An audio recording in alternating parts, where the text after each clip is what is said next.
বাবার হাত ধরেই মাত্র 4 বছর বয়স থেকে হাতে ঢাকি ঘড়ি। দেশ বিদেশের বহু মঞ্চে দর্শকদের মন ভরিয়েছেন এই ঢাক বাজিয়ে। গড়েছেন দেশের প্রথম মহিলা ঢাকির দল। গ্রাম বাংলার প্রাচীন সংস্কৃতির ধারক ঢাকবাদক গোকুলচন্দ্র দাস পেলেন পদ্মশ্রী খেতাব। চলতি বছর পদ্মশ্রী প্রাপকদের তালিকায় তাঁর নাম ঘোষিত হয়েছে। বাবা মতিলাল চন্দ্র দাস ছিলেন বাংলার প্রখ্যাত ঢাকবাদক। বাবার কাছ থেকেই মাত্র 4 বছর বয়সে গোকুলচন্দ্র ঢাক বাজানোর তালিম পেয়েছেন।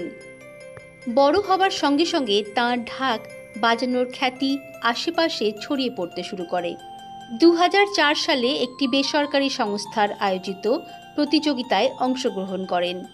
সেই প্রতিযোগিতার বিচারক ছিলেন পণ্ডিত তন্ময় বসু। এই প্রতিযোগিতায় তিনি গোকুলচন্দ্রের হাতে ঢাকি সম্রাটের খেতাব তুলে দিয়েছিলেন। দেশের সীমা ছাড়িয়ে তিনি বিদেশেও ঢাক বাজিয়েছেন। তবে পরিচিতি বাড়ার সাথে সাথে এক অভিনব ভাবনা আসে তার মাথায়। পাড়ার প্রান্তিক মহিলাদের নিয়ে তিনি গড়ে তোলেন মহিলা ঢাকির দল।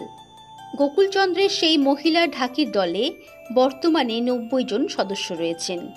তাঁরাও দেশে বিদেশের বিভিন্ন অনুষ্ঠানে অংশগ্রহণ করছেন। এবারে পদ্মশ্রী দেওয়া হয়েছে 113 জনকে, যার মধ্যে বাংলা থেকে জায়গা পেলেন 9 জন, যার মধ্যে একজন হলেন গোকুলচন্দ্র দাস। বাংলায় মহিলা ঢাকিদের দল তিনিই প্রথম তৈরি করেন। প্রথমে 5 থেকে 6 জন মেয়েকে প্রশিক্ষণ দেওয়া শুরু করেন তিনি, আর এখন তার 150-রও বেশি ছাত্রী। বহু মহিলা স্বনির্ভর হয়েছেন ঢাক বাজানো শিখে।